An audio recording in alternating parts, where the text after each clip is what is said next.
you check the children? Show a little mad sometimes. Hi, I'm Chucky. Wanna play? Sometimes.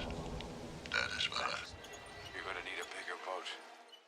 Bienvenidos once again, Fright fans. Jaime and Fuego here for a long gestating, yes, that's right, Patreon review to our boy Sam Glass, our dude. Thank you so very much for being a long-time supporter of the channel, and yes, finally getting the chance to talk about a film that I don't believe is streamable or rentable anywhere, unfortunately, so I'm glad that I have my own DVD copy of De la Morte del Amor, or as it's known to American audiences outside of Italy, Cemetery Man, starring Rupert Everett. And this is a film that I'm so very glad that I have in my collection, although upon this revisit, I found certain aspects of it to be a little bit more problematic than upon previous viewings, but I still really dig this Italian film starring a very prominent gay British actor, obviously, and he brings it, man. Rupert, there is very much his standard sexy machismo in it, and there's some very interesting, like, underscoring queer vibes to this film that maybe in the previous times that I had watched it,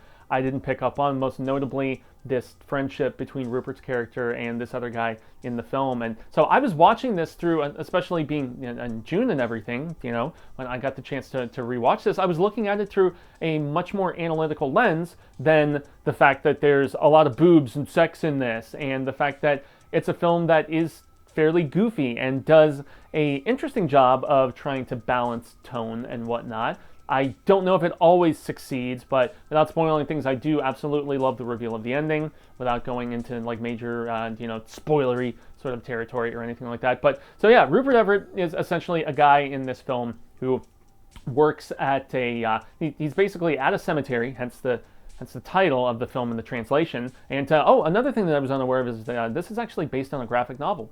Pretty cool, and released in the early 90s. But so yeah, he works at the cemetery, and he is dealing with the fact that bodies are essentially reanimating, and he has to go and kill them to make sure that they're dead this particular time. And so he also has like this weird, like, chubbed out assistant guy who is he's very soft-spoken and doesn't really say a lot, but he's got a subplot with like yearning for love, which is pretty funny, which happens at one particular point with something that befalls the mayor's daughter, if I remember. So I don't know, this film, it's very interesting because of the fact that there's aspects of romance in it, but there's aspects of camp throughout, especially with like the way some of the gore is presented, and the effects in this are damn good. I gotta say, the makeup and just the use of like severed heads in televisions and stuff, and also just the look, the makeup and everything. Italy is known for their zombie movies, of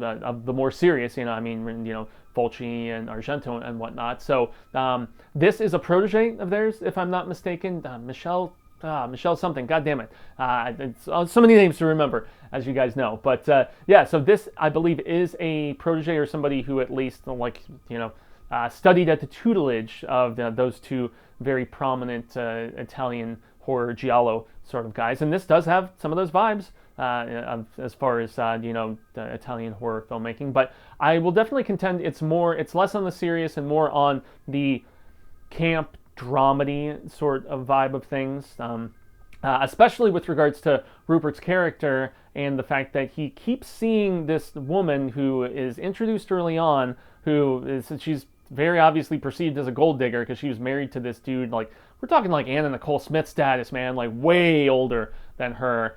And yeah, so he kind of very aggressively goes after her, which that's where this film could be perceived as problematic in some ways. And I was watching it with my partner, and she was like, this movie's like it's so funny that she thought it was like kind of chauvinistic in its portrayal of it. And so maybe that's from the director's side of things, but once again, there's definitely like major queer undertones in this film too. And with, Rupert being a gay man himself, that's not to say, queer people in real life can't play straight characters, vice versa. I'm not opening up that can of worms, but yeah, it's what acting is all about, in my estimation at least. But yeah, he has this romance, but it just, so this woman in different iterations keeps popping up throughout the story, and so it's like, is he just seeing, this particular person and it's not her every time, it's just someone who kind of resembles her. So the whole love conquering,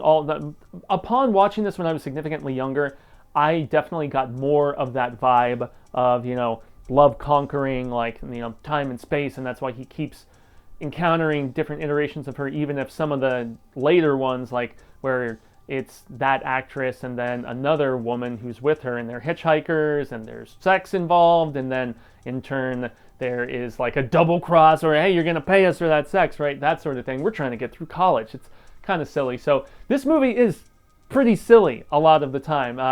I had forgotten about the fact that you've got like zombies on motorcycles, and there's a character who dies a pretty grisly death, and that's the thing, this is gory, and when you get to those, it's not just the makeup of those, who have come back from the dead, it's also, like, there are some kind of graphic kills, but it's more along the lines of like a Dead or Alive sort of vibe, as far as how the graphicness is kind of played for laughs and a little bit excessively over the top in said regard. So that's at least my personal reaction and perception to it. But the romance between Rupert's assistant and what happens to the mayor's daughter is funny. And there is also a police investigation that is going on the entire time. A subplot, though, with Rupert's character going kind of nuts, and some of the things that he does, without spoiling it, I don't really buy into that as much. But then again, all is kind of explained at the end of the movie when you kind of get the understanding and the revelation of the scenario we're dealing with without spoiling stuff. It's cathartic, and it's one of my favorite things about the entire movie is how it ends. It really puts a lot in a different lens that happens previously. So it's a very complex film, but it's also a film that, once again, with juggling tone, it's tough and it doesn't always work. But the performance from Rupert especially is charismatic. I mean, you can't keep your eyes off the camera. He's a great looking dude, but he has a essence of vulnerability and charisma at times, depending on what's going down. The love scenes are rather passionate, pepperoni nipples and all. But nonetheless, it has become, upon this most recent viewing, something that I am looking at in a different light. And so that's actually a good thing. You get a lot more out of a film when it has so many different nuances that you didn't necessarily pick up on upon the initial watches. So I still really, really dig this movie. It's just a lot different than I remembered it, having not watched it in so very long. I also, the sound design is great, but from a musical standpoint, there is a essence of score that they come back to over and over and over in this movie, and it is straight up Ozzy's Hellraiser. Now, Ozzy has a song called Hellraiser, which is from No More Tears, but it was actually written, or co-written, I should say, by Lemmy, rest peacefully, from Motorhead. And so it's the same, I just want to start singing the song, Around the World for Rock and Roll. But Lemmy actually did his own personal version of it too, where he's singing his lyrics and the song that he basically wrote for Ozzy. And so in some ways, I think I prefer the Lemmy version. But yeah, there's no vocals, but it is 100%. I don't know if they licensed it or if it's just like straight up stolen, sounds unintentionally identical. I don't know, but it's just the fact that this film, Delamore Della Morte, or Della Morte Della More, I'm probably Cemetery Man, okay? The fact that this came out a few years after the No More Tears album, I don't think it's coincidental, man. So it was either licensed or it was stolen.